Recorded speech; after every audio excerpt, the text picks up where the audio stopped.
آخر میں جو بات مولانا رحمۃ اللہ علیہ نے لکھی ہے کہ جو کلمہ طیبہ پڑھے گا اور اس کو سمجھے گا، جب اللہ تعالیٰ کو وہ صرف اپنا معبود اور حاکم مانے گا تو لازماً اپنے اقرار کی پھر شرم بھی کرے گا، اس کے حکم مانے گا، سیدھی راہ پر چلے گا، برائیوں سے بچے گا۔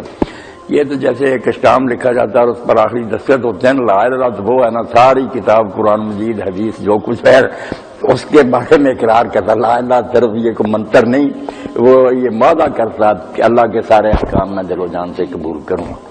اب اس پر اگر وہ رہے گا، نبھائے گا تو جنت تو لازماً اس کو ملے گی۔ باقی اگر اس سے کوئی غلطیاں ہو جائیں، دو وجہ سے غلطی ہو سکتی مسلم، ایک تو کوئی مجبور کر دے، اس کو تلوار رکھے اور کہے کہ کفر کا کلمہ کہو یا یہ گناہ کرو، تو وہ کر سکتا، سوائے اس کے کہ کوئی کہے مجھے یہ مجبور کرے کہ چوتھائی صاحب کو قتل کر دے، قتل تک نوبت پہنچے تو پھر یہی حکم ہے کہ جب ایک نے قتل ہونا تو پھر دوسرے کو کیوں کرو، آپ خود ہی ہو جاؤ۔ قتل کی اجازت نہیں، دوسرے باقی اگر چیزوں پر مجبور کرتا نا تو اگر کوئی آدمی کمزور ہے تو کر سکتا۔ یہ اقرار اور جبر ہے۔ دوسرا ہے کہ جذبات کا غلبہ، کوئی اسکیم نہیں، کوئی پلاننگ نہیں، وقتی طور پر حالات ایسے پیدا ہو گئے، پھسل گیا، نوجوان مرد عورت کسی ایسی جگہ اکٹھے ہو گئے، خواہش نے غلبہ کیا، بائی چانس جس کو کہتے ہیں، قصد سے اللہ تعالیٰ بے جہالت ہے، جذبات کے غلبے سے ہو جائے وہ الگ بات۔ مسلمان گناہ کے پروگرام نہیں بناتا کہ اس کے لیے کوشش کرتا رہے اور موقع ڈھونڈتا رہے۔ یہ دو صرف حالتیں جو نا یہ استثنائی ہے کہ مجبور کر دیا جائے یا وقتی طور پر اس پر کوئی نہ شیطانی خیال غالب آ جائے۔ جن لوگوں کا حال یہ ہے نا احاطت بہ خطیئت کہ گناہ نے ان کو اپنے گھیرے میں لے لیا، دھرنا مار کر گناہ پر بیٹھ گئے، ساری عمر کرتے ہیں، شوق سے کرتے ہیں، اس کو پسند کرتے ہیں، اس کے لیے جواز بیان کرتے ہیں، ایسے لوگ کلمہ پڑھنے کے باوجود آخرت میں یقین جانے کافر ہی اٹھیں گے۔ وہ مسلمان کوئی نہیں، گناہ نے اس کو اپنی لپیٹ میں لے لیا، گناہ میں پھنسا ہوا۔ گندگی کے ڈھیر پر کوئی صاف ستھرا آدمی بیٹھتا، اگر کبھی داغ لگ گیا دھونے کی کوشش کرتا۔ تو یہ جو کلمہ گوں کے بارے میں بس نہیں کہا، میں انشاءاللہ اس پر نا کسی وقت پھر آپ کے سامنے پڑھوں گا کہ آپ نے جو کلمے کہا نا مودودی صاحب نے وہ سارے بیان نہیں کیے، یہ ساتھ ہی آتا ہے کہ وہ جو کوئی برائیاں کر کے مرے گا وہ بھگتنے کے بعد جنت میں جائے گا، یہ نہیں کہ سیدھا ہی جنت میں چلا جائے گا۔ جو برے کام اس نے کیے نا مسلم ہوتے ہوئے، اس کو اگر اللہ تعالیٰ نے معاف نہیں کیا تو پھر سزا بھگت کر آخر میں جنت میں جائے گا۔ یہ بھی حدیث کا حصہ ہے مگر عام طور پر نہیں لکھا جاتا، اس لیے غلط فہمی ہو جاتی۔ تو یہ جو کچھ ہم نے پڑھا نا آج، اس سے پتہ چلا کہ نالائق لوگ جو ہے نا نہیں بات کو پوری طرح سے ان کے سامنے ہر چیز نہیں بیان کر دینی چاہیے، وہ گمراہ بھی ہو سکتے ہیں۔ ہاں، میٹھی کھیر پکا محمد کتنے آگے ترنی، ہاں لائق لوگ جو ہے نا ان کو کھلانے، کیوں بھائی؟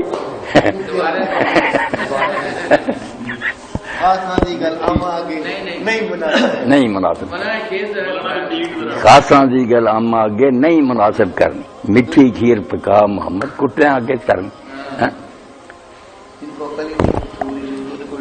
نہیں، یہ آپ نے بڑی ہدایت فرمائی ہے کہ بات کرتے وقت سوچو کہ یہ لوگ اس کو صحیح اسپرٹ میں سمجھ لیں گے۔ آپ یقین جانے امام ابن کثیر رحمۃ اللہ علیہ بدایہ والنہایہ میں لکھتے ہیں کہ یزید جو نامراد ہے اس کی بربادی کا سبب ایک حدیث ہی ہوئی کہ حضرت ابو ایوب انصاری اس غزوہ میں ساتھ تھے، ان کی موت کا وقت آیا، انہوں نے کہا میں نے یار ایک بات آج تک نہیں کہی، نبی علیہ السلام نے فرمایا تھا کہ جو آدمی اس حال میں مرانا کہ لا الہ الا اللہ پڑھتا اور شرک نہ کرتا وہ جنت میں جائے گا۔ یہ اس وقت پاس ہی تھا، امیر لشکر تھا۔ تو امام ابن کثیر کہتے ہیں اسی حدیث نے نا اس نامراد کو عقیدہ ارجاء کی طرف مائل کر دیا، جو آدمی جو چیز طے کرتا رہا مسلمان کے لیے سب گناہ معاف۔ اسی لیے اس نے پھر مدینہ شریف کو تباہ کیا، بیت اللہ کو جلایا، حضرت حسین کو قتل کیا۔ یہ اس موقع پر امام نے لکھا کہ وہ حدیث ہی اس کو لے ڈوبی، نہ سمجھ سکا کہ اس کے کچھ تقاضے ہیں لوازمات، بس یہ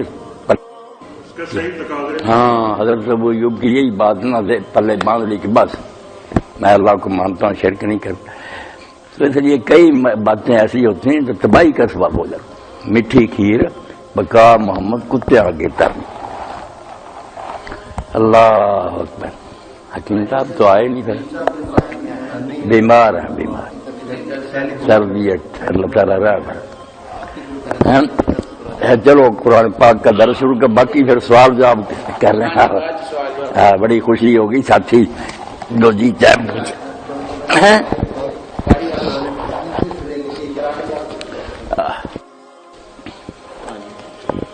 بسم اللہ.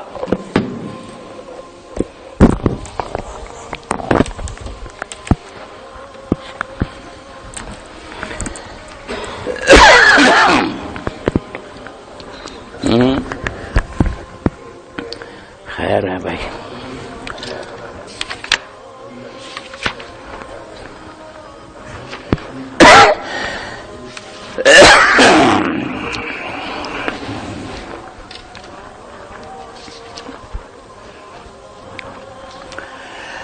اعوذ باللہ من الشیطان الرجیم. بسم اللہ الرحمن الرحیم. یا ایھا الناس انتم الفقراء الی اللہ واللہ هو الغنی الحمید. ان یشاء یذهبکم ویأتی بخلق جدید وما ذلک علی اللہ بعزیز. ولا تزر وازرة وزر اخرى وان تدع مثقلة الی حملها لا يحمل منه شیء ولو کان ذا قربى انما تنذر الذین یخشون ربهم بالغیب واقاموا الصلاة ومن تزکى فانما یتزکى لنفسه وإلی اللہ المصیر. سورہ فاطر میں نے آیات پڑھی ہیں آپ کے سامنے 15 سے لے کر 17 تک.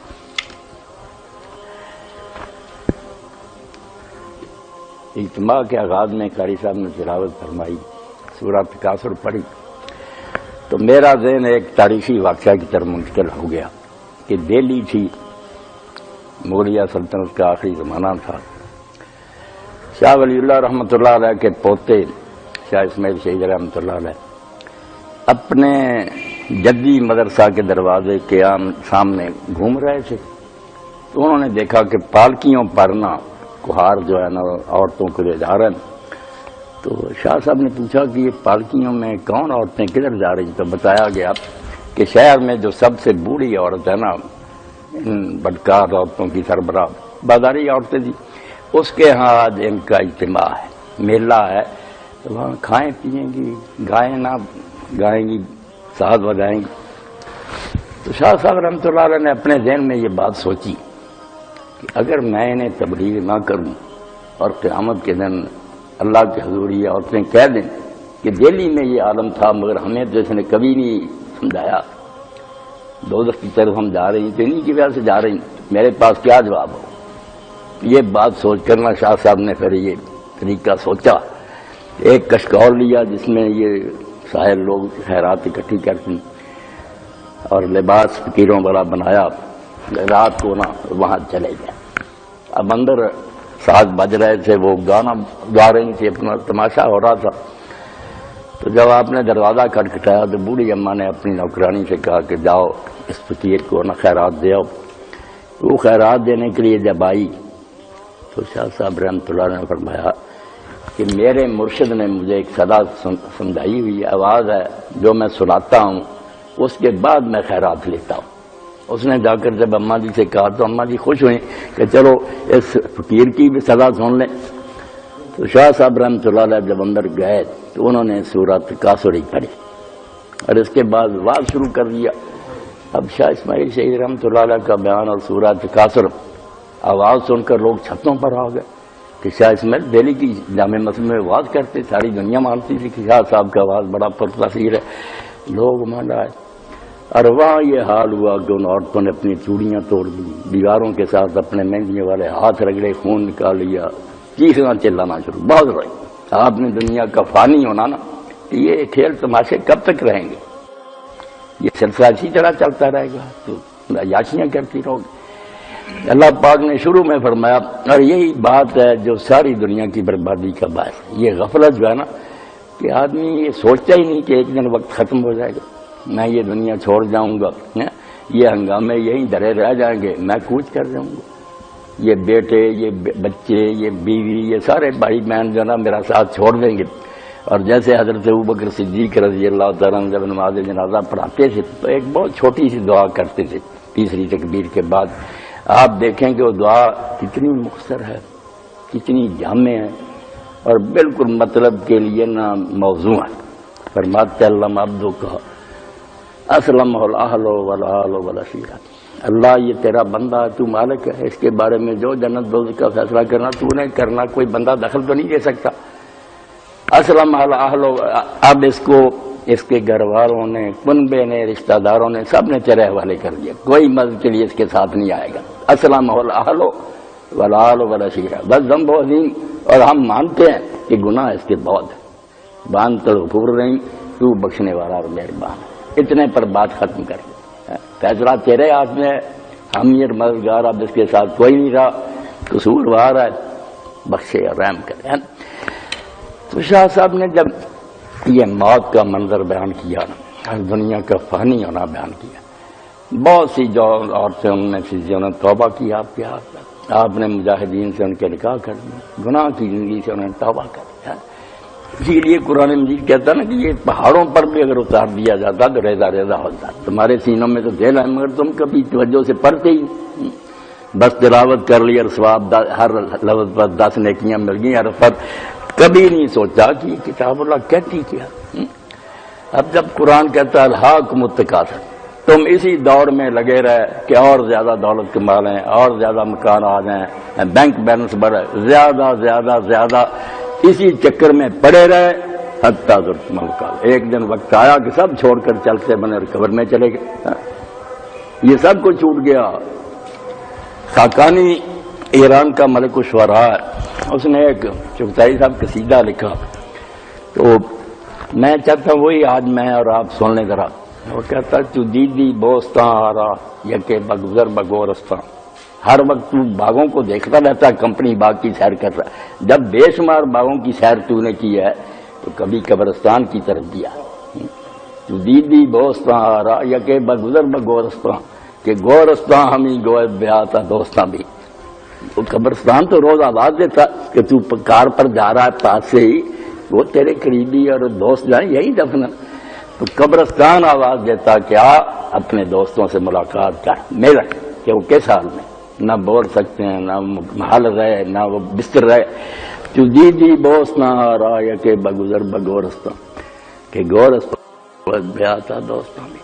ہم نے کیسے کیسے دیکھا، سب سے پہلے بادشاہ کو لیا کہ بادشاہ دیکھ، شہنشاہ کے بر کثر ہزاراں پاس معبود دے، وہ بادشاہ جس کے محل پر ہزاروں باڈی گارڈ کھڑا ہوتا تھا، قانون بر ورش کراغاں پاس بامبینی، آج دیکھ آگ پر، اب اس کے مقبرے پر کوے پیرے دے رہے ہیں، بیچے کر رہے ہیں، کوئی نہیں وہاں۔ وزیر اعظم آ گیا، پھر وزیر او کے در دسترس کڑی دے گنج ہابود، وہ وزیر اعظم جس کے ہاتھ میں خزانوں کی کنجیاں ہوتی تھی، نگر در گنج تابوت مست استفا کنجی، کر دیکھ اس کے خزانے کو، اب سوائے ہڈیوں کی ہے کہ مٹھی کی کچھ نہیں ہے۔ وزیر او کے در دسترس کڑی دے گنج ہابود، نگر در گنج تابوت مست استفا بھی، بسے بادام چشمہ را کے دیدی اندری دنیا، بادام جیسی آنکھوں ہیں، پری چہرہ لو، حسین اور خوبصورت، بسے بادام چشمہ را کے دیدی اندری دنیا، تو دیکھ کر حیران ہوتا تھا کہ اللہ نے ایسے خوبصورت بنائے، بگرد خانہ چشمہ سے موراں کارواں بھی، اب اگر تو دیکھے تو اس کی آنکھوں گرنا کیڑیاں چینٹیاں اور جو ہے نا کیڑے وہ گھوم رہے کھا رہے ہیں اس کو۔ اللہ خاکانی ہے مسکین سے بندی دل دری دنیا، اے خاکانی مسکین تو اس دنیا سے کیا دل لگاتا ہے کہ تا چشم زنی برہم نہ بینی نہ بینی، ایک آنکھ جھپکتا ہے، اور اگر ساری دنیا سے ٹیلی فون یا ذرائع وسائل تیرے پاس تو پتہ ہے فلانی راہ انگنت لوگ جو ہے نا جا رہے ہیں، تو اس دنیا سے دل لگاتا ہے۔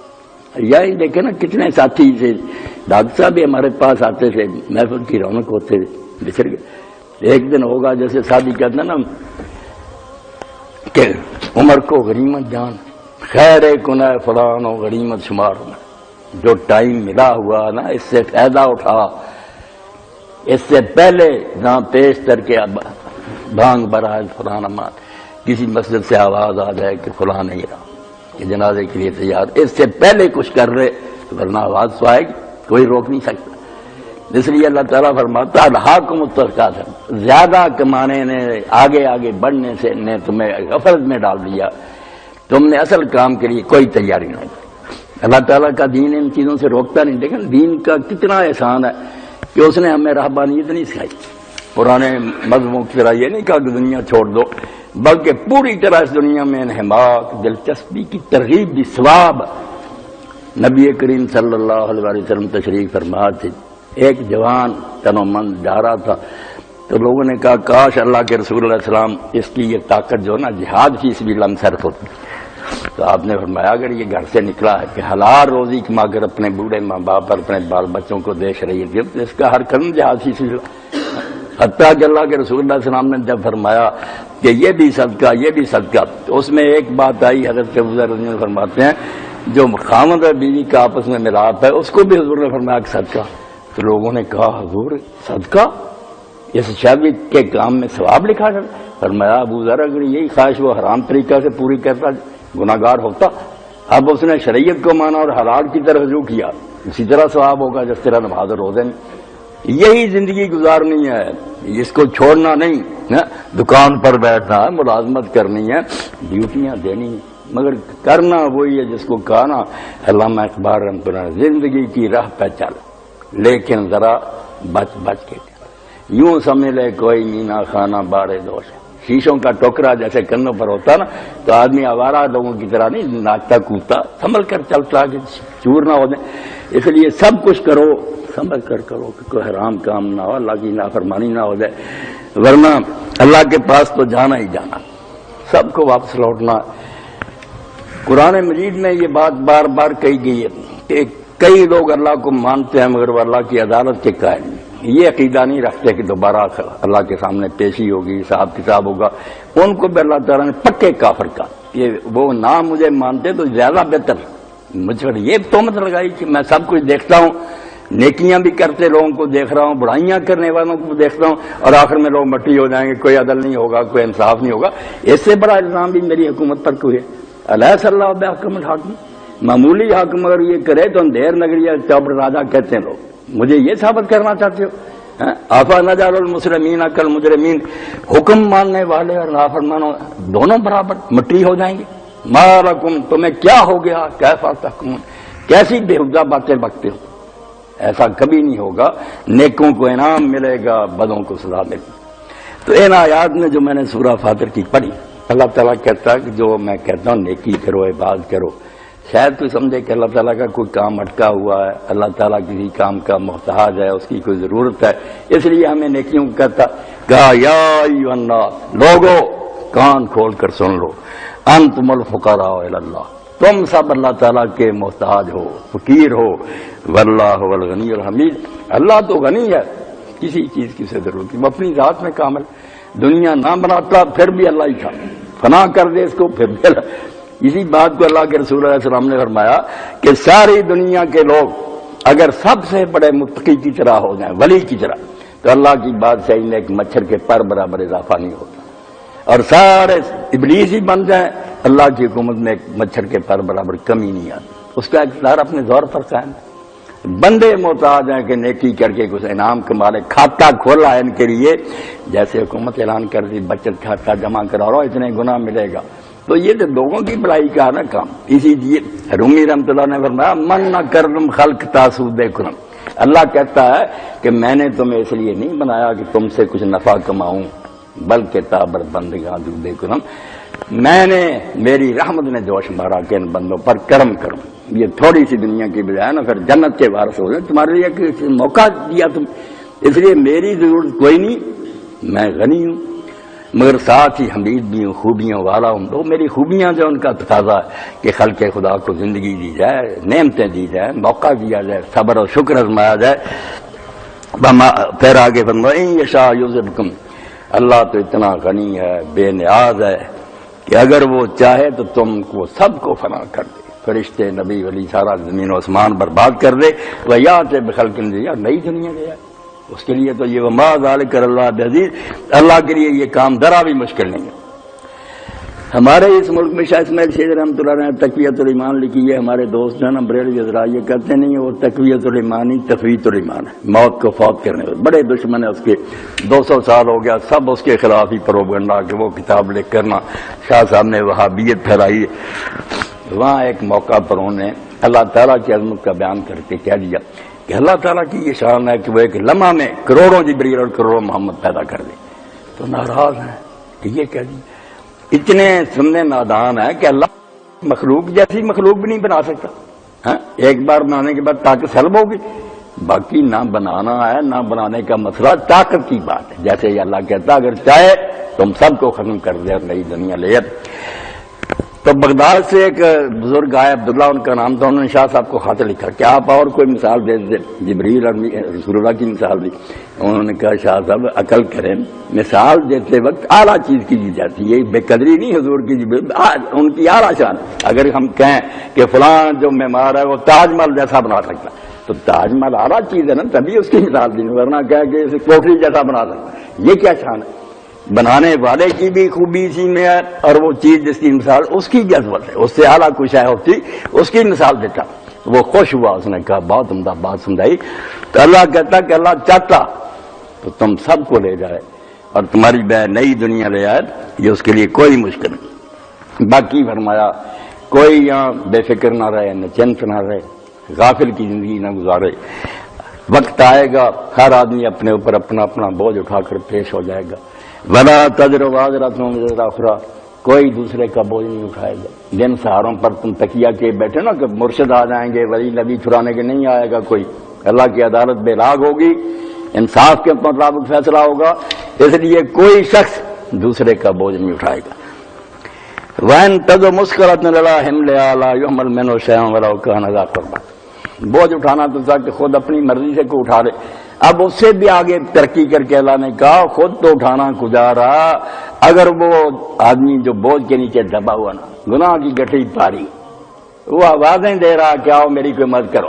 اب نقشہ کھینچا کہ جو پسا جا رہا نیچے وہ بیچارہ اگر آوازیں دے گا، وین تد مسخلۃ، جو بوجھ کے نیچے دبا ہوا اگر وہ آواز دے گا، بلائے گا کہ اللہ کے لیے رحم کرو، الہ میرا بوجھ کو اٹھاؤ، لا یحمل منہ شیء، ذرا برابر کوئی دوسرا نہیں اس کو اٹھائے گا. ولاؤ کان ذا قربیٰ، بے شک وہ جن کو بلا رہا وہ رشتے دار ہی ہوں، بیٹے ہی ہوں، بھائی ہوں، دیکھ رہے ہوں، سب کو اپنی اپنی پڑی ہوگی، کون مدد کے لیے آئے گا.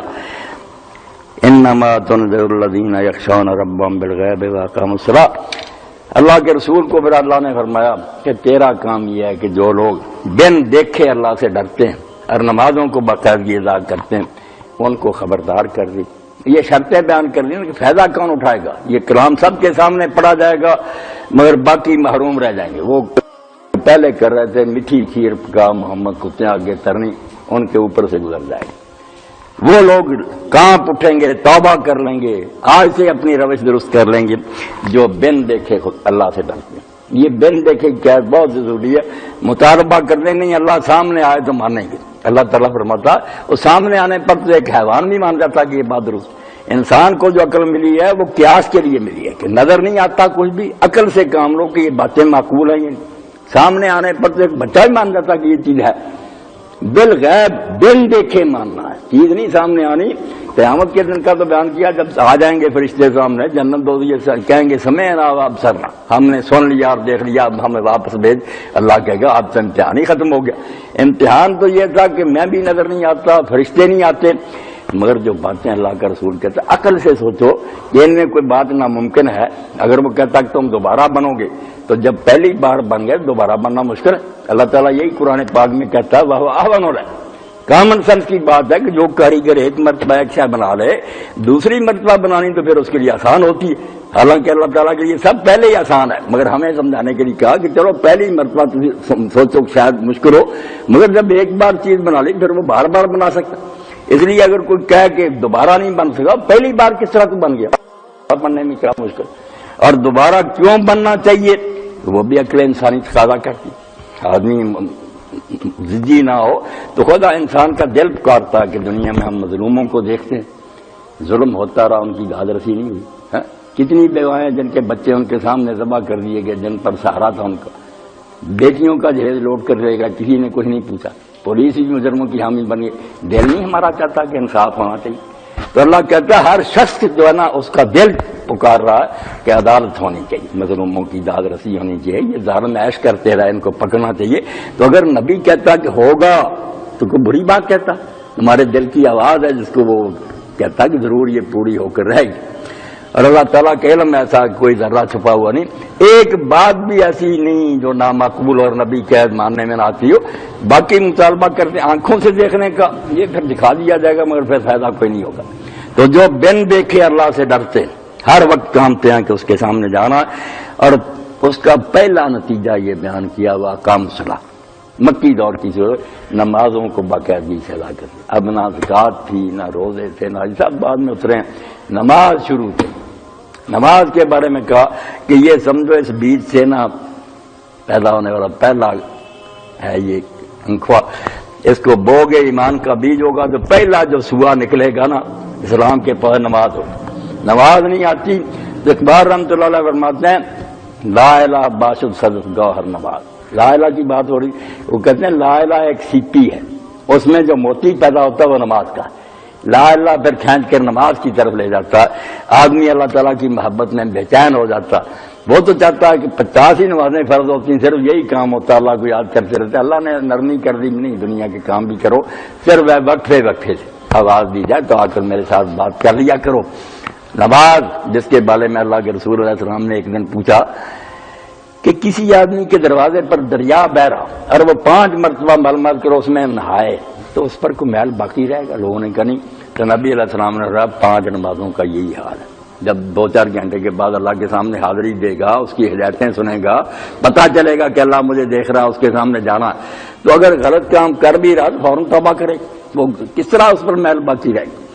اسی لیے نماز کے بارے میں فرمایا کہ بندے اور کفر کے درمیان جو سرحد فاضل نماز، باقی سارے کام جو نا مسلمان چھوڑ دے تو کوئی نہیں، ابھی گناہگار ہی ہے۔ جب نماز چھوٹ جاتی ہے نا، یہ تو معاشرہ بہت تبدیل ہو گیا، تو ہم رائے دیتے ہیں کہ بے نماز بھی مسلمان ہے، ورنہ کسی نے مولانا مرزا خان رحمۃ اللہ علیہ سے پوچھا کہ ہمارے یہاں ایک عالم جو کہتا ہے کہ نماز چھوڑنے والے تو کافر ہے، تو انہوں نے جواب میں لکھا یار اصل مسئلہ یہی تھا، حدیثوں میں یہی ہے، صحابہ کا فتویٰ یہی تھا، مگر چونکہ اب بہت انحطاط آ گیا، مجبوراً کہہ دیتے ہیں مسلمان، ورنہ سچی بات تو یہ کہ نمازی جو شخص 5 مرتبہ اللہ مناروں سے آواز دیتا کہ حی علی الصلاۃ نہیں آتا، اس کا اللہ کو ماننے کا کیا معنی ہے؟ کچھ نہیں، اللہ کو مانتا، اتنی شرم بھی نہ آتی کہ مال کے کائنات بلا رہا۔ اور نماز جس کے بارے میں فرمایا کہ اللہ سے ڈرنے والے نماز باقاعدگی سے ادا کرتے ہیں، ان کو رسول اللہ تیری نصیحت اثر کرے گی۔ وَمَن تَزَكَّىٰ فَإِنَّمَا يَتَزَكَّىٰ لِنَفْسِهِ، اور نماز کے ذریعے اور دین کے ذریعے جو اپنے آپ کو پاک صاف کر لیں گے، اپنے میں سے سارے عیب نکال دیں گے، وہ اپنے فائدے کے لیے یہ کریں گے، اللہ کا کچھ نہیں سواریں گے۔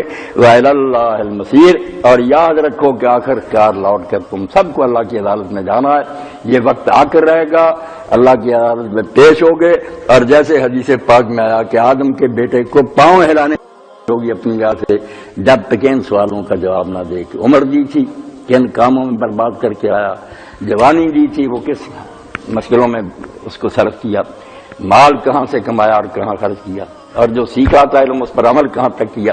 یہ 4 سوال جو ہیں ان کا جواب دیے بغیر کوئی اپنی جگہ سے ہل بھی نہیں سکتا، یہ حساب دینا پڑے گا۔ تو بجائے اس کے کہ سرپرائی پڑے تو پھر ہوش آئے، پہلے سے سمجھ جائیں، اللہ سے توفیق مانگیں، نماز باقاعدگی سے شروع کریں اور اللہ کے کلام کی تلاوت کریں تاکہ زنگ،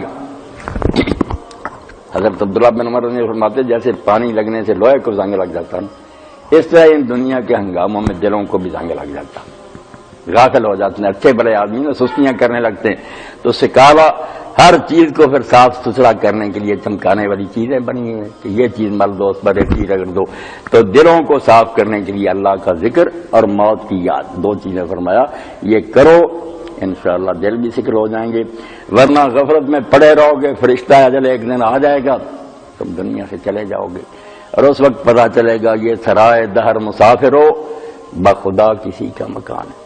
شاعر نے قسم کھا کر کہا بخدا اللہ کی قسم، یہ سرائے دہر کہتا ہے یہ دنیا سرائے ہے۔ سعدی رحمۃ اللہ علیہ فرماتے ہیں ایک درویش آیا کسی شہر میں، بادشاہ کے محل میں چلا گیا، وہاں اس نے اپنا بستر جما دیا، ملازمہ نے کہا بابا جی آپ سرائے میں چلا جائیں، بادشاہ نے سرائے بنوائی، اس نے کہا نہیں یہ سرائے میں یہی ٹھہروں۔ ہوتے ہوتے بات بادشاہ تک پہنچی تو بادشاہ سلام نے کہا بابا جی میں نے آپ لوگوں کے لیے انتظام کیا، سرائے میں آپ تشریف لے جائیں، ہر ضرورت پوری۔ انہوں نے پوچھا یہ کس نے بنایا؟ دادا پر دادا کے وہ کہاں گئے، اس طرح باپ کہاں گیا، پوچھنے کے بعد انہوں نے کہا بادشاہ سلام سرائے کیا ہوتی ہے جس میں کوئی مسافر آتا کوئی جاتا، یہ رہنے کی جگہ ہوتی تو آپ کے دادا ہی نہ بھی رہ ہوتے ہیں، اس لیے آپ سمجھتے نہیں یہ سرائے دہر مسافر ہو بخدا کسی کا مکان نہیں. جو لوگ مقیم تھے کل یہاں کہیں آج ان کا نشان نہیں، گم ہو گئے. اسی طرح میں اور آپ بھی کسی دن گم ہو جائیں گے.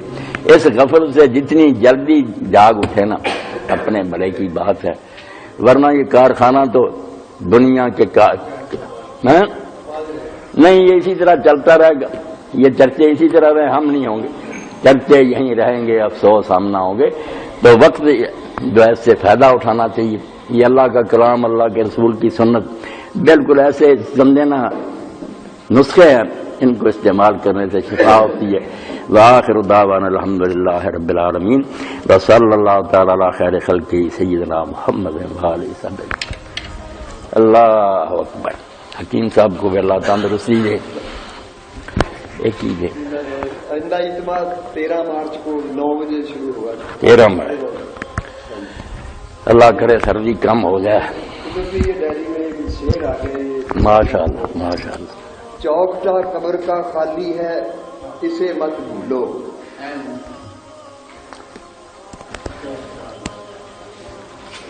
چوکٹا قبر کا خالی ہے اسے مت بھولو. جانے کب کون سی تصویر سجا دی جائے.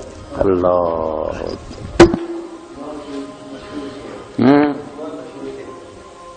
کون سی تصویر سجا دی. اللہ اکبر.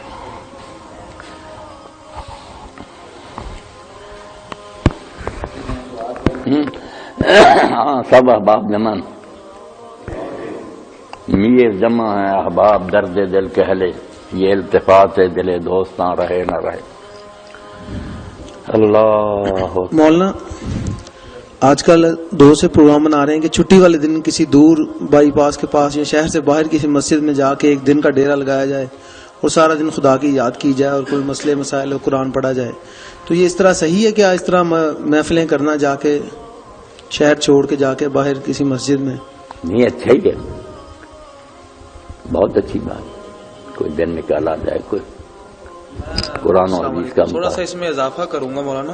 جی یہ لوگ جیسے صبح سیر کے لیے جاتے ہیں پارک کے اندر بیٹھ کے نا یہ سر ہلا کے ایسے ایسے یہ جو اللہ کا ذکر ہوتا ہے، کیا یہ اور لوگ باقاعدہ محفلیں بھی منعقد کرتے ہیں اس میں ذکر کی محفلیں، کیا یہ رسول اللہ صلی اللہ علیہ وسلم کی سنت اور صحابہ سے کیا ثابت ہے سر ہلا کے اللہ اللہ اونچی اونچی آواز سے کہنا؟ اس پہ ذرا روشنی ڈالیں. نہیں یہ باتیں تو جو ہے نا سنت سے ہٹی ہے، ان سے کوئی فائدہ نہیں. ان سے تو گمراہی کے خطرہ ہے. جو بھی محفل ہو یا کوئی اجتماع ہو اس دین کے مطابق ہی باتیں ہونی چاہیے.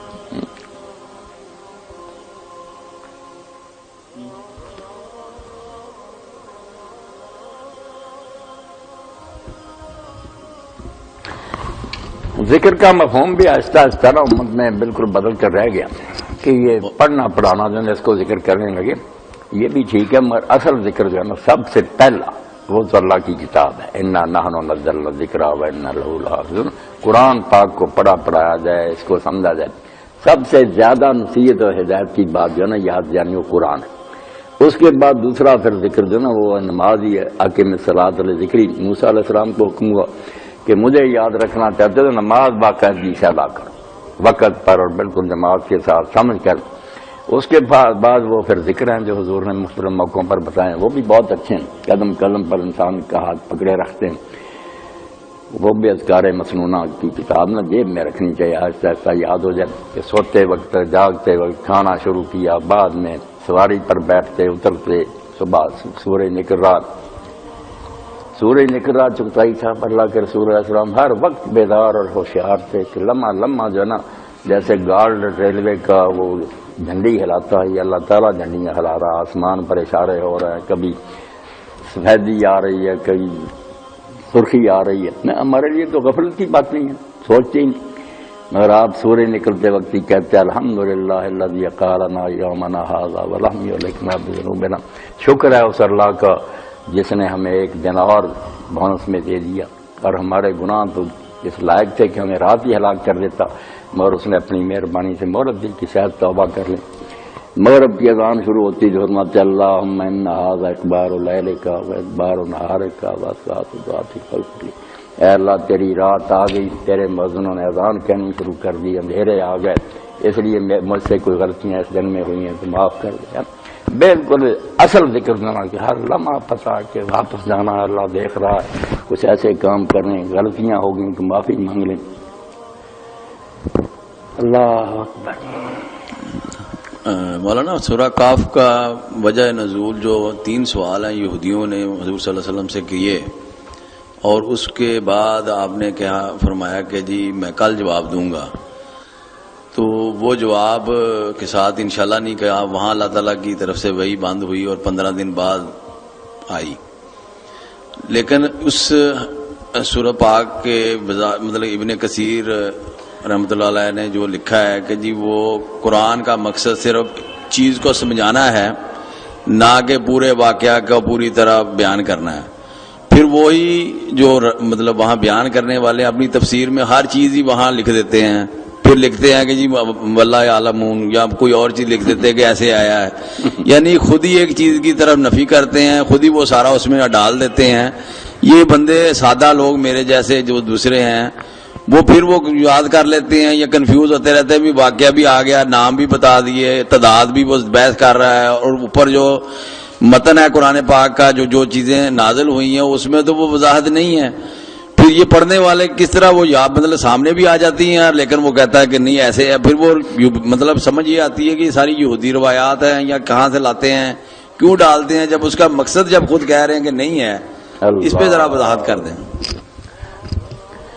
بیٹا امام ابن کثیر بڑے عالم تھے، مورخ تھے، محدث تھے.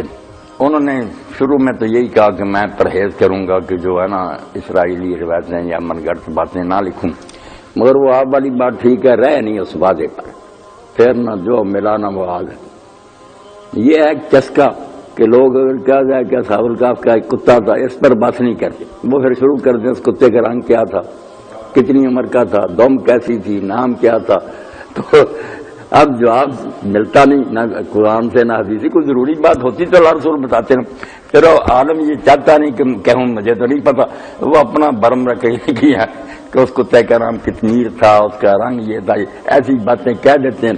تو اس سے نقصان یہی ہوتا ہے نا کہ جو اصل مقصد تھا اس واقعہ کے بیان کرے وہ نظر انداز ہو جاتا ہے، آدمی کہانیوں میں گم ہو کر رہ جاتا. اب قرآن مجید میں دیکھیں نا سورہ کہف اللہ تعالیٰ کے لیے ایک لفظ ہی کافی تھا کہ وہ کتنے تھے، مگر اللہ نے کہا کچھ کہتے ہیں 5 ہے، کچھ ہے، کچھ 7، مگر کہا اللہ تو کہہ دے اللہ بہتر جانتا ان کی تعداد. یہ کہا تعداد نہ بتائی. سونے کا وقت تھا کتنی دیر رہ کا، کچھ لوگ کہتے ہیں 300 سال، کچھ 309 کہتے ہیں. قل اللہ عالم بما لبث، تو کہ اللہ بہتر جانتا کتنے سال. اسی لیے جواب مکمل نہ دیا صرف کہ اتنے سال رہے نہیں، کہ یہ تو ان کو بیماری لگ جائے گی، ایسی چیزیں پوچھنے لگیں جن کا کوئی فائدہ. وہ امام صاحب بھی والی بات ہوگی نا، کسی نے پوچھا کہ ابلیس کی بیوی کا نام کیا، تو امام نے کہا یار میں اس ولیمے میں شریک نہیں تھا. اور جواب کیا دینا.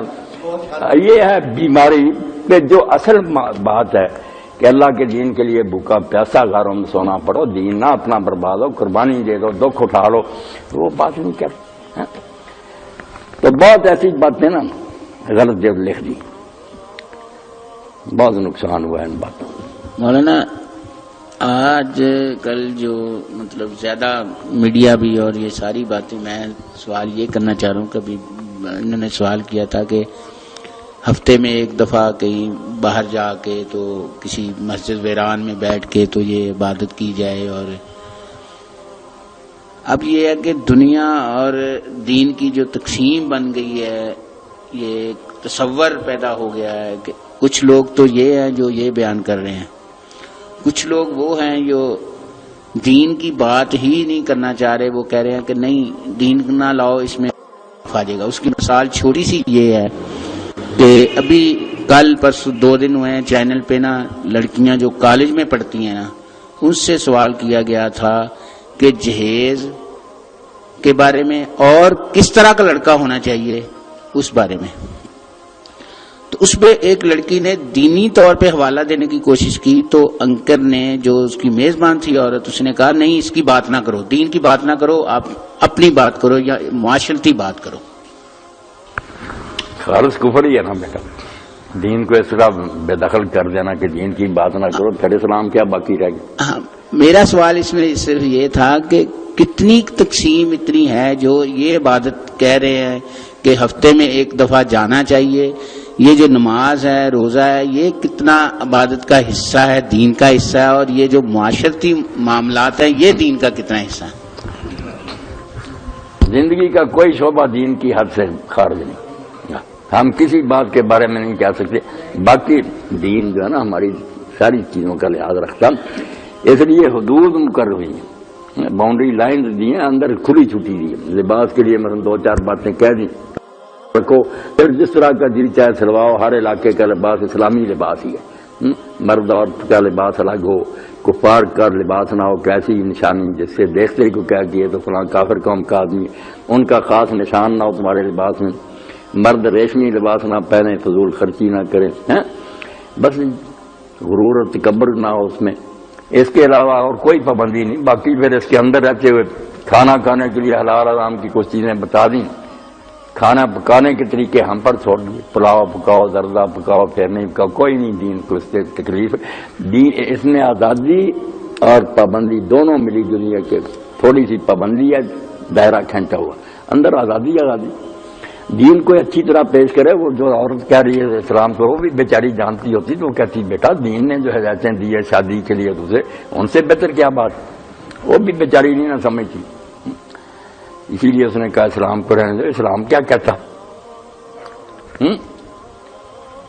اسلام چکتا ہی سب صرف یہ چاہتا ہے کہ نکاح کا رشتہ جو ہے نا صرف ایک شہوانی تعلق نہ ہو کہ بچے جاننے اور عورتیں جو ہے کھلونے ان سے لطف اٹھانا، بلکہ ایک بلند مقصد پیش نظر ہے کہ امت کا سلسلہ باقی رہے اور آنے والی نسلیں پاکیزہ ہوں، تیار، متقی. اس لیے اس ادارے کو اتنی اہمیت دی گئی کہ اللہ کے رسول علیہ السلام نے فرمایا کہ جب شادی ہو آدھا دین مکمل ہوتا، آدھا دین کا نکاح کو. کیونکہ جہاد کے ذریعے مولوی صاحب فرماتے ہیں وہ مقصد حاصل نہیں ہوتا جو نکاح سے. جہاد میں کوئی ضروری نہیں کہ غیر مسلم ضرور اسلام لے آئیں، ہو سکتا مقابلہ میں ڈٹ جائیں، مر جائیں، نہ اسلام قبول کریں. اس میں تو کوئی خون خرابہ نہیں اگر خاوند بیوی شروع سے خیال کریں کہ ہم نے ایک پاک نسل کو تیار کرنا ہے اور اسی لیے وہ یہ ساری محنت کریں تو بغیر جنگ کے ان کے پیچھے کی لائن ہوگی نیک لوگوں کی. مومن بچے بعد میں کھڑے ہوں گے، ان کی دعائیں ان کو بھی نفع دیں گی. مر چکے ہوں گے تو 3 چیزیں فرمایا نا، مردے کو بعد میں ان کا فائدہ جس میں نیک اور آج بھی اس کی دعا، ان کا کھاتا بھی چلتا رہتا. اور امت مسلمان کو علامہ اقبال رحمۃ اللہ نے یہ لڑکیاں پڑھنے لگی تھی نا اس وقت شروع میں، تو اس وقت یہ کہا کہ ایک لڑکی بہت خوبصورت ہو، حسین ہو، سب کچھ ہو، مگر وہ مسلمان امت کو ایک بچہ نہ دے. اور اس کے مقابلے نا دختر رستاق زاد جاہل، دیہاتی لڑکی ہو، جاہل ہو، پست بارہ صبر بدی، چھوٹا سا قد ہو، موٹی ہو، اور شکل صورت بھی بری ہو، کو اس کی گود سے ایک غیرت مند بچہ ہاتھ آ جائے تو ان پڑھی لکھی عورتوں سے 1000 درجہ بہتر. اس لیے یہ مقصد پیش نظر ہو نا، پھر پتہ چلتا کہ یہ کیوں اتنی اس کو فضیلت دی کہ آدھا دیا. اور رسول اللہ نے مباشرت تک کو میں نے ابھی عرض کیا ثواب قرار دے دیا کہ صدقہ. جب یہ مقصد پیش نظر ہوتا پھر چناؤ بھی بدل جاتا. جو صرف عیاشی کے لیے قرآن پاک نے کہا سورہ بقرہ میں کہ مشرک عورت تمہیں کتنی پسند آئے نا، خوبصورت نکاح نہ کر، اور اس کے مقابلے ایک لونڈی کتنی بری لگے مگر دیندار اس کو ترجیح.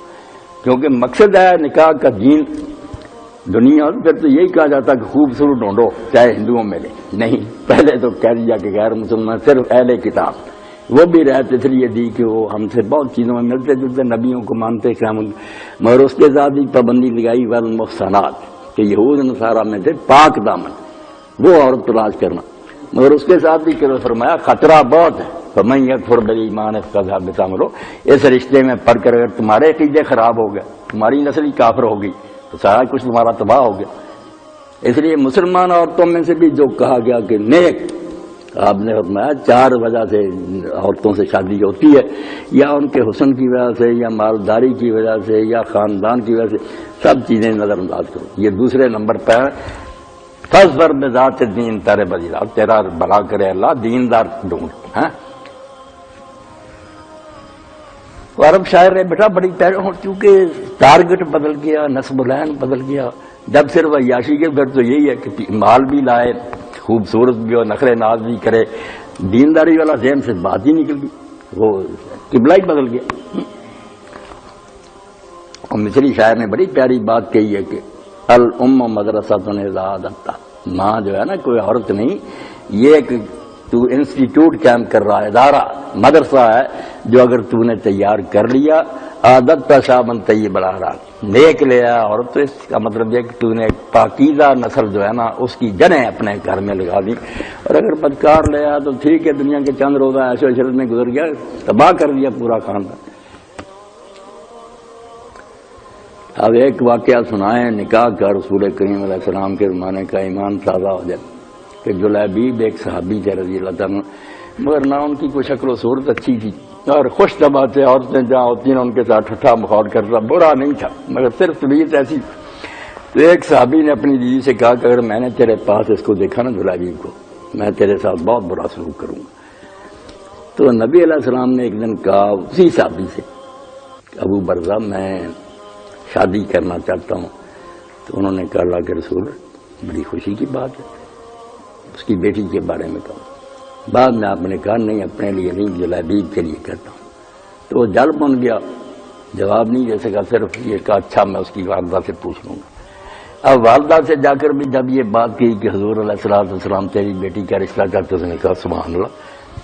جب جلیبیب کا بتایا اس نے کی توبہ توبہ توبہ، حضور کو جلیبیب ہی ملا ہماری بچی کے لیے، بہت ناراض ہے، جاؤ جا کر جواب دے دو کہ ہم نے نہیں بیٹی دینی۔ وہ چلا جواب دینے کے، بیٹی پردے کے پیچھے سے شیخ صاحب سن رہی تھی، اس نے سن کر کہا کہ کس کو جواب دینا چاہتے ہو؟ کیا نہ حضور نے یہ کہا تھا ہم بس رد کر رہے ہیں پیش کر۔ میں کہا اللہ کا خوف کرو، اللہ کا رسول مجھے ضائع کر سکتا ہے؟ وہ ایسا رشتہ میرے لیے ڈھونڈ سکتا ہے جس میں میری بربادی ہو؟ خبردار کوئی جواب نہ دینا، جہاں حضور کرنا چاہتے ہیں وہاں میرا کر۔ تو نبی علیہ السلام نے جب نکاح پڑھایا چکائی سب، کسی موقع پر آپ نے وہ دعا نہیں کی۔ اور اس کو جب حدیث میں لکھا نا امام احمد بن حنبل تو فرماتے ہیں اس سے بہتر حدیث ہم نے نہیں سنی۔ کتنی ایمان افروز ہے کہ بچی نے بھی مانا، حضور نے دعا فرمائی، اور اس کے بعد مدینہ شریف میں ہم نے اس بچی سے زیادہ خوش قسمت دیکھا۔ سارا مدینہ جو نا رش کرتا تھا، اتنی بچی کس نے؟ آپ نے دو جملے فرمایا اللہم صب علی الخیر صبا، کہ جیسے موسلا دھار ہوتا نا دروازے کھول جائیں، اس طرح اس پر اپنی رحمتیں برسانا۔ میرے کہنے پر اس نے رشتہ قبول کیا، ورنہ جلیبیب کو کوئی نہیں دیتا تھا، وہ اس جو نا بس موسلا دھار ولا تجلا شاہ کردا، اور اس کی زندگی میں کبھی کوئی ناگواری یا تلخی نہ آئے، اس کو کبھی کوئی دکھ اور تکلیف نہ پہنچے۔ تو جلیبیب کا انجام پھر یہ ہوا کہ ایک غزوہ میں حضور کے ساتھ شریک ہوا جہاد میں۔ بعد میں آپ نے فرمایا کہ دیکھو کون کون نہیں مل رہا، کون شہید ہو گئے۔ تو پھر جلیبیب کے سرانے آپ گئے تو دیکھا کہ 7 کافروں کو قتل کرنے کے بعد وہ بھی شہید ہو گیا۔ تو اس کے لیے چارپائی نہیں منگوائی، آپ نے اپنے ہاتھوں پر اٹھایا، اور ساتھ یہ کہا جو صرف حضرت علی چند لوگوں کے لیے کہا آپ نے، انا من جلیبیب و جلیبیب منی، میں جلیبیب میں سے ہوں اور جلیبیب مجھ سے۔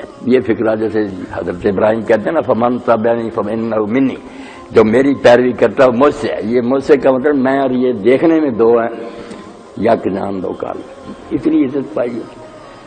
تو جن لوگوں کے سامنے دین تھا نا، اس بچی نے یہی سوچ کر کہ حضور مجھے ضائع کر سکتے۔ اب ہمارا نقطہ نظر بدل گیا، بس یہ پڑھا لکھا لڑکا ہو، کماتا ہو، بے دین ہو، بے شک لفنگا ہو، وہ قبول، نیک کتنا اچھا نہیں۔ ضرورت اسی کی نا کہ یہ ازدواجی تعلق ہے، اس کے بارے میں دین کے مقاصد بیان کیے جائیں کہ دین چاہتا کیا، صرف گارا بات کرنا ہو تو کافر قومیں بھی کرتی ہیں۔ اللہ تو اس سے بہت بڑا کام دینا چاہتا کہ دیندار نسل پیدا ہو۔ دعائی سورہ فرقان میں سکھائی ہمیں ربنا هب لنا من ازواجنا وذرياتنا قرۃ اعین، آگے کیا فرمایا واجعلنا للمتقین اماما، ہمیں متقیوں کا امام بنانا کہ قیامت کے دن میرے پیچھے لائن لگی ہو تو پرہیزگاروں کی ہو، میں فخر کر سوں گا اللہ میں یہ بندے تیار کر کے لایا۔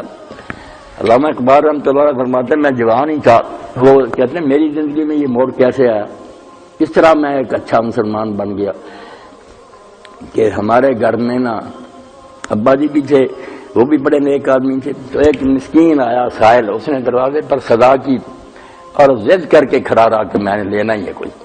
میں جوانی کے جوش میں اٹھا اور میں اس کے منہ پر نہ ایک تھپڑ رسید کیا، اس کی آنکھوں سے آنسو ٹپک گئے، اور ابا جی دیکھ رہے تھے، وہ میرے پاس آئے تو ان کا جسم کانپ رہا تھا اور وہ زارو زار ہو رہے، اور انہوں نے کہا بیٹا کل جب قیامت کا دن ہوگا، نبی پاک ہوں گے، سارے نبی صدیق شہید جمع ہوں گے، یہ سائل بھی آئے گا اور کہے گا کہ اس نور محمد کے بچے نے مجھے تھپڑ مارا، میرے پاس کیا جواب ہو؟ حضور اگر پوچھیں گے کہ تجھ کو ایک بیٹا دیا تھا اس کو تو سچا مسلمان نہ بنا سکے. اس طرح روتے ہوئے انہوں نے بیان کیا نا کہ میری زندگی میں تبدیلی آ گئی, میں نے توبہ کر لی اسی جنگ سے کہ صحیح کہتا وہی چاہیے اب شاخ سارے مسا. تو ایک بات سوچ تو صحیح کہ رسول اللہ کے پودے کی ٹہنی کا تو نا ایک غنچہ کلی ہے, غیر سواد باد بہار مسا. امت رسول ہوتے ہوئے نا حضور کے باد بہار جو ہے اس ہوا سے پھول بن گیا. آپ کا کردار اور اخلاق جو ہے نا اس کا نمونہ اپنے پیدا کر. بات تو یہ ہے کہ ہماری اولادیں بیویاں اگر اس قابل ہوں اس میں کہ ہم کہہ سکیں اللہ دیکھ یہ دین ہی پوری دینداروں کی, مگر اب یہ فکر بالکل نہیں. اور سب کچھ کوشش کریں گے بچے کی صحت تندرست ہو, بچہ پڑھے, اچھا وظیفے لے فلاں, یہ کوئی فکر نہیں کہ دین ہے. ہر گھر میں یہ ہو گیا. اس میڈیا نے اور نظام تعلیم نے بالکل بے دینی پھیلائی. مودودی صاحب رحمۃ اللہ علیہ کی بات آنکھوں سے دیکھ رہی کہ دادی تہجد پڑھ رہی ہے, پوتی اس وقت ناچ رہی. کمپیوٹر کھلا ہوا, صبح اٹھتے سامنے بیٹھ جاتے ہیں, کوئی پتہ نہیں کہ وضو کیا نماز کیا. قیامت آ گئی اور کہتے ہیں سارے لوگ کہ یہ نا ترقی ہو رہی ہے. وہ نظم ڈھونڈنی ہے. ایک اپنے اہل حدیث عالم محمد احمد تھے, ان کی نظم تھی, وہ سی ڈی اگر مل جائے نا صاحب ڈھونڈنی کے تالوں سے مل جائے گی. بس آخر میں پھر آتا دو چار مصروں کے بعد مینوں کہیں دے نے چپ کر بولی نا ایک قوم ترقی سے جا رہی. چپائی صاحب بتا کر نا یہ خرابیاں آخر میں کیا دیتا بیچارہ ایک کہیں دے مینوں چپ کر بولی نا ایک قوم ترقی سے جا رہی. کوئی ترقی نہیں, ایسی دوڑ ہے گڑھے کی طرف جا رہے ہیں. کیا نتیجہ نکلے گا؟ 6-7 لڑکے مل کر بیٹی کسی عورت سے بدکاری کریں. ہمارے ہاں تو یہاں عجیب ہی قصہ ہوا کہ بجائے لڑکوں کے لڑکیاں 6-7 مل گئی. انہوں نے ایک بیٹے کو اٹھایا, انجیکشن ساتھ لیے لے گئیں, بدکاری کرتی, بعد میں بے ہوش ہوا. ہاں اس تہذیب نے یہی دیا جس کو لوگ کہتے ہیں یہ علم ہے. بڑے بڑے پڑھ رہے ڈگریاں آرڈر پوچھے ان سے چغتائی صاحب اس پڑھنے کا مقصد کیا؟ نوکری, کوئی روزی کمانا نہیں, انسان بننا نہیں. اس تعلیم کا یہ مشن ہی نہیں. صرف یہ علم نہیں ظاہر ہے احرار کے حق میں, جس علم کا حاصل ہے جہاں میں دو کفے دو. بڑا بڑا پڑھا لکھا بھی یار کو روٹی کمانی ٹوکری نہ اٹھائی, ڈگری لے کر کہیں بیٹھ گئی, کوئی پتہ نہیں چلا کہ کون ہے, کہاں سے آئے ہیں, کدھر جانا ہے. کش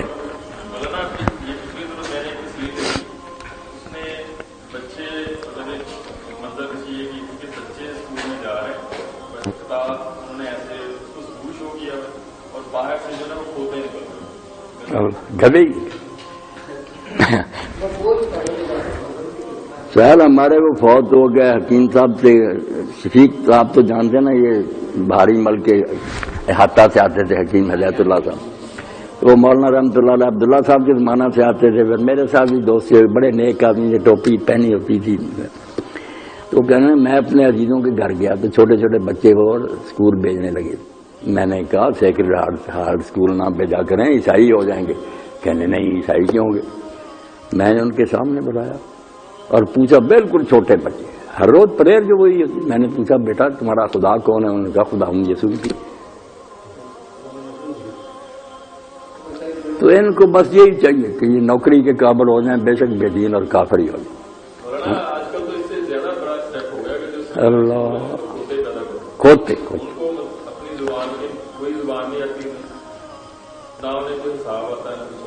نہیں سب بول گیا.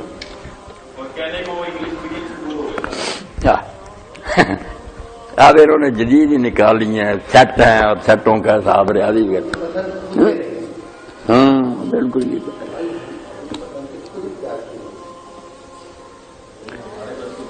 نکاح پر یہ ظلم ہو گیا نا کہ مولوی حضرات بھی ہیں نا وہ عربی زبان میں تھوڑا سا پڑھتے ہیں, آہستہ آہستہ نکاح ہو رہا, کسی کو پتہ نہ چلے جیسے کوئی جرم کر رہے ہیں. اور بعد میں دعا کرو جی نکاح ہو گیا, اور اللہ کے بندوں کو بیان کرو, شاید اس وقت کی بات اتنے مجمع میں سے کسی کے پلے پڑ جائے. نہیں, وہ خطبہ نکاح بھی مذاق بن کر رہ گیا.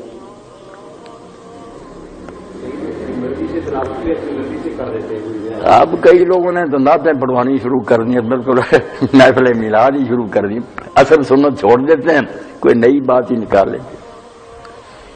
اللہ اکبر۔ بڑی خوشی ہے، اللہ تعالیٰ خیریت سے رکھے، مہربانی فرمائے۔ الحمدللہ رب العالمین والصلاة والسلام علی رسول الکریم سیدنا محمد وآلہ واصحابہ اجمعین۔